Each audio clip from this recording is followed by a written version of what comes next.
கர்த்தருடைய பரிசுத்த நாமத்திற்கு ஸ்தோத்திரம். இன்றைய நாளுக்கான தேவ வார்த்தை ஆதியாகமம் 15ஆம் அதிகாரம் 1 மற்றும் 5ஆம் வசனங்கள்.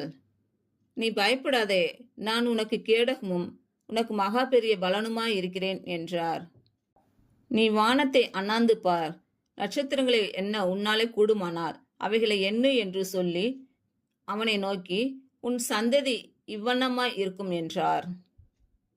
இன்று பிறந்த நாள் மற்றும் திருமண நாள் காணும் அனைவருக்கும் இயேசு கிறிஸ்து நாமத்தினாலே வாழ்த்துக்கள்.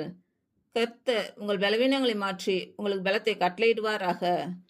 கர்த்தர் உங்களையும் உங்கள் பிள்ளைகளையும் உங்கள் பிள்ளைகளின் பிள்ளைகளையும் ஆசீர்வதிப்பாராக.